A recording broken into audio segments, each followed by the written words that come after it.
Ilang minuto pa ang makalipas, ninais nilang pakiramdaman ang buong paligid upang magawa nilang malaman ang mga alagad sa paligid kung meron man. Noli, ako na ba ang bahala sa mangkukulam na yan? Pasukin ko na ba? Tanong nito sa kanya. Huwag muna, Danilo. Hintayin na muna natin ang pagtulog nito. Batid kong hindi basta-basta ang matandang ito dahil kampante itong gumamit ng mga aral niya sa harapan ni Manong Duming. Sagot ni Noli. Matapos nilang mag-usap, agad naman nilang binaling ang kanilang mga atensyon sa kubo ng mangkukulam. Sa ilang minuto nilang pagmamasid, doon na nga nila nasipat ang pagpatay ng gasira nito. Hudyat ng kanilang pagsalakay. Magaman may kalayuan pa silang dalawa sa kubo, ninais nilang magdahan-dahan dahil alam nila sa kanilang mga sarili na madali silang matutunugan dahil sa sigbing puti nitong tagabantay. Alam nyo kasi, marami pang uri ng sigbin na ginagamit na may alam na aral. Ang sigbing itim ay nangunguhulugan itong alagad ng kadiliman. Ang sigbing puti naman, pwedeng alagaan ng manggagamot o maging sa kaliwaman. Magagawa silang matunugan ng sigbing puti kung malakas ang aral na pinabaon ng nangangalaga rito. Inaasahan na din nilang mahirapan sila dahil sa mga alaga nitong triple ang laki kumpara sa ordinaryong mga sigbin. Kailangan nila itong mapaslang bago sila masilaya nito. Nang marinig niyang nag-aangil na ito, dahan-dahan naman niyang kinuha ang kanyang tabak, sabay sugod sa nilalang nang hindi natutunugan. Pagsilay ni Noli sa kinaroroonan ng sigbin, walang pagdadalawang isip naman niyang itong hinawakan at pinag-uundaya ng saksak sa tagiliran. Dahil sa kanyang ginawa, buong lakas naman ng nagpupumiglas ang sigbin sa kanyang pagkakahawak.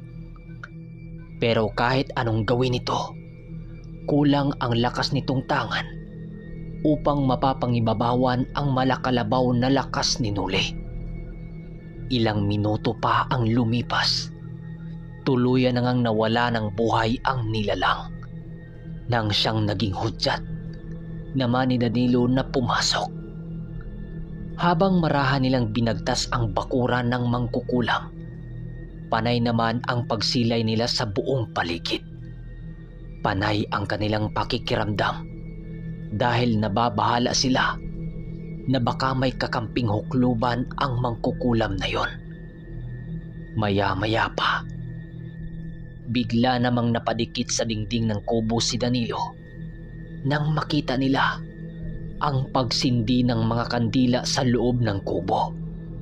Sa isip-isip nila noon, maaring isinagawa pa rin ng mangkukulam ang pagpahirap dito kay Omar.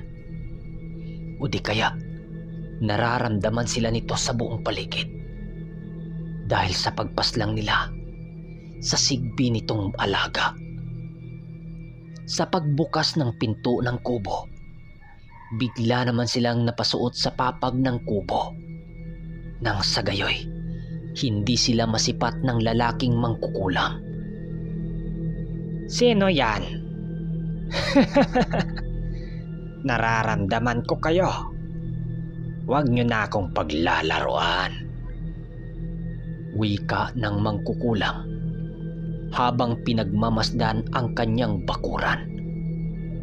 Nang marinig naman ni Noli ang sinabi nito, ninais naman nilang manahimik sa kanilang mga sarili habang binubulong ang mga salitang pampakubli. Ilang minuto ang lumipas. Doon na nga nila naramdaman ang pagbaba ng mangkukulam sa hagdan nang siyang labis naman nilang ikinatuwa. Pagsilay nila sa likuran nito, maraha naman nilang binunot ang kanilang tabak upang tagain yun sa liig. Nang hatawin na ito ni Danilo, bigla naman siyang natigilan nang may kung anong bumaon sa dingding ng kanilang pinagkukublian na isang bagay. Pagsilay ni Noli sa bagay na yon, laking gulat na lamang niya nang masipat niya ang isang palasong umuusok ng sobrang napakaitim, dahilan ng pagkaagnas ng pundasyon ng kubo. Dahil sa mga nangyari, tuluyan na nga silang naramdaman ng matanda. Paglingon nito sa kanilang kinaroroonan, bigla naman itong umatungal ng napakalakas, at kasabay nito ang pagpapalit anyo bilang isang ganap na aswang.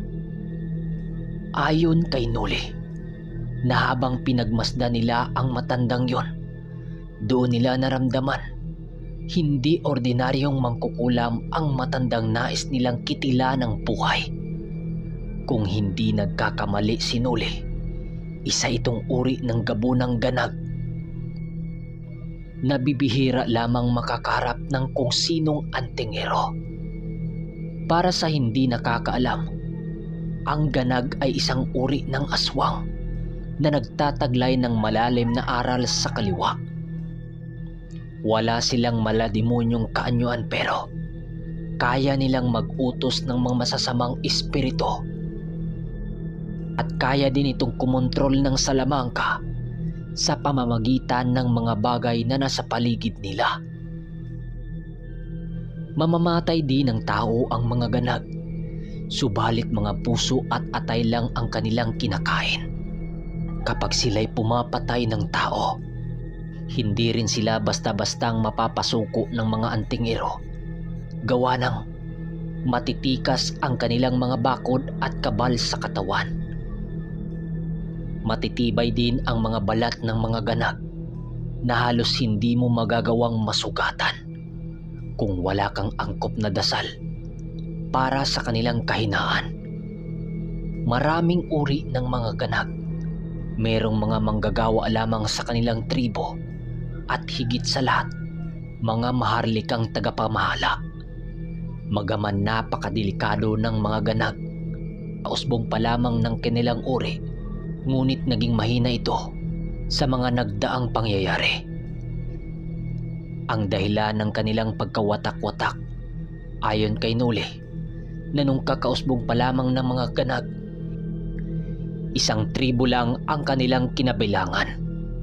Subalit sa paglipas ng mga milenyo, hindi maganda ang nangyari sa mga ito nang siyang nagdulot ng kanilang paghihiwalay.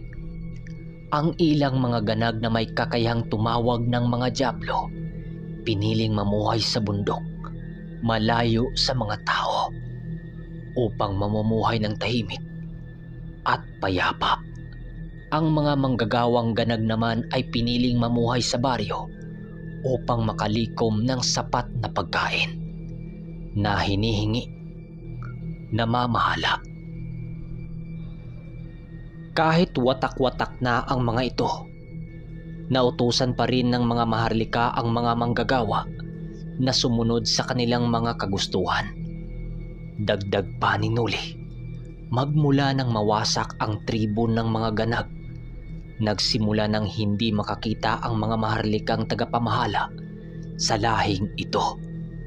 May sabi-sabi sa kanilang uri na nalipol na ang lahing ito, habang ang iba naman nagsasabing na sa paligid lamang ang mga ganag, nagmamasid at naghanap ng pagkakataon para umatake. Balik tayo sa kwento. Sa pagsilay nila Danilo sa gabunang nagpapalit anyo, buong lakas naman nila itong sinugod upang mapigilan ang mga binabalak nito. Subalit di pa man sila nakalapit sa matanda, bigla naman silang naantala nang makasilay sila ng 10 palaso na lumipad sa himpapawid. Pagsipat nila Nuli sa pinanggalingan ng mga palasong yon, nakasipat silang dalawa ng isang lalaking nakabahag na nakatingin sa kanilang dalawa. Dahil sa kanilang mga nakita, napilitan silang umatras pansamantala upang hindi malagay sa panganib ang kanilang mga buhay. Lalo na't silang dalawa lang nang tumungo sa lugar na yon. Habang nagkukubli silang dalawa sa papag ng kubo, nasipat naman nilang mabilisang lumapit ang lalaking nakabahag na may dalang pana sa matandang gabunan. Paglapit nito, doon narinig nila Nuli ang pag-uusap ng dalawa gamit ang diyalektong hindi nila maintindihan. Kahit malabo ang pinag-usapan ng mga nilalang, siguradong meron yung kinalaman sa kanilang dalawa. Ilang minuto pa ang lumipas, sinigawan naman silang dalawa ng matanda na lumabas ng siyang dali-dali nilang ginawa. Habang nagkatinginan sila Nuli, nasipat nilang pangisingisi pa noon ang matanda na parabang hindi ito nababahala sa maaring gawin nilang dalawa. Sa pagpapatuloy ng pagmamasid nila Nuli sa mga nilalang, ninais nilang itinarak na muna ang mga tabak sa lupa upang kausapin ang mga ito ng mahinahon. "Magandang gabi, Manong." "Natatandaan mo pa ba ako?" tanong ni Nuli sa matandang gabunan. Oo naman. "Kayo yung mga pakialamero, di ba? Ano ang pakay nyo? Bakit kayo naririto?" Nang marinig ito ni Nuli, buong tapang naman nilang kinumpronta ang gabunan ukol sa mga ginawa nito sa kaibigan nilang si Omar. Buong tapang din nilang ipinagtapat sa gabunan na kukunin nila ang buhay nito upang matigil na ang karahasan nitong ginawa sa taong itinuri na nilang kadugo. Wala kayong pruweba na meron akong ginawa sa kaibigan mo.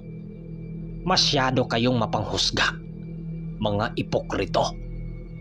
Sigaw ng matanda matapos nitong maunawaan ang sinabi ni Nuli. "Wala. Iyang sigbi na yan. Nakikita ko yan sa lugar ng kaibigan ko na pinamamanmanan nyo. Hindi pa ba yan sapat na pruweba?" Sagot ni Nuli. Ilang minuto pa ang lumipas, bigla namang napalihis silang dalawa nang biglang magpapakawala ng palaso ang kasama nito sa mismong harapan nila. Magaman mabilisan ang pagpana nito sa kanila, nagawa pa rin nila yung mailagan ng walang kahirap-hirap. Matapos ang mga pangyayaring yon, doon na nga nag-umpisa ang labanan sa pagitan nila Nuli at ng gabunan. Pagsipat ni Danilo sa kinaroroonan ng nilalang na may pana, agad namang sumugod si Nuli upang kunin ang atensyon ng gabunan. Hindi niya maaring hayaan na lang ang kanyang kaibigan, gawa ng malakas ang mga nilalang na nakakaharap nila ng mga oras na yon. Sa paglapit nilang dalawa sa mga ito, agad namang sinalag ng mga gabunan at ng marindaga ang kanilang mga atake. Kahit normal lang ang anyo ng gabunan, nakapagtatakang hindi ito natinag sa nagbabagang tabak ni Nuli na may sumpa na espiritual na kampilan. Pagsipat ni Nuling iniangat ng gabunan ang napakalaking bato sa lupa, mabilisan naman siyang umilag at kasabay nito ang paghataw niya ng tabak sa likuran ng matanda. Matapos ang mga pangyayaring yon, bahagya namang nagpangiti si Nuli habang dahan-dahang ibinalik ang kanyang paningin sa gabunang nahiwa ng kanyang tabak. Subalit pagsilay niya rito, laking gulat na lamang niya nang masipat niyang tanging damit lamang nito ang kanyang nahiwa. Halos hindi siya makapaniwala sa kanyang mga nakita, gawa ng unang bisis niyang makakita na hindi tumalab ang kanyang armas. Nagulat ka ba? Baliwala yung tabak mo, iho, sa tangan kong kabal. Wika ng gabunan habang pinagmasdan ang kanyang reaksyon na medyo nababahala. Sa kabilang dako naman, patuloy pa ring nakipaglaban si Danilo sa kaanib ng gabunan. Kahit may tangang mutya ng gabi si Danilo, halos nahirapan siyang sabayan ang bilis nito. Ilang minuto pa ang makalipas, doon niya naman ito naabutan nang siyang dali-dali niyang dinumog sa damuhan. Habang nagbubuno silang dalawa sa lupa, panay naman ang pagpupumiglas ng nilalang na kaharap ni Danilo. Sa pamamagitan ng pagsulpot sa katawan nito ng madudulas na likido. Subalit kahit nagkasugat-sugat na noon ang buong katawan ni Danilo, hindi na niya binigyan ng pagkakataon ang nilalang na makatakas pa sa kanyang mga kamay. Sa pagpatuloy ng ginawa nilang pagbubuno, napansin nitong merong kahinaan ang marindagang nilalang. Pagdating sa pisikalang pakipaglaban, halos hindi na niya ito naramdamang umatake sa kanya, bagkus purong pagpupumiglas lamang ang ginawa ng nilalang. Maya-maya pa, tuluyan na ngang nakakuha ng pagkakataon si Danilo kunin ang kanyang talibong nang siyang dali-dali niyang itinarak sa tagiliran ng nilalang. Pagramdam ng nilalang na bumaon ang talibong ni Danilo, buong lakas naman niyang pinupuluputan ang liig nito at mabilisang hinambalos sa lupa. Okay mga kaermitanyo, hanggang dito na muna ang ating kwento. Pagpasensyaan nyo na pala dahil madalang lang tayong naka-upload. Ngayon tuloy-tuloy na ulit tayo. Ang hirap kasi ng nararamdaman ko mga kaermitanyo. Alam nyo yung sakit na acid reflux, tapos susunda ng panic attack. Nakakabaliw mga kaermitanyo. Pagpasensyaan nyo na. Maraming salamat.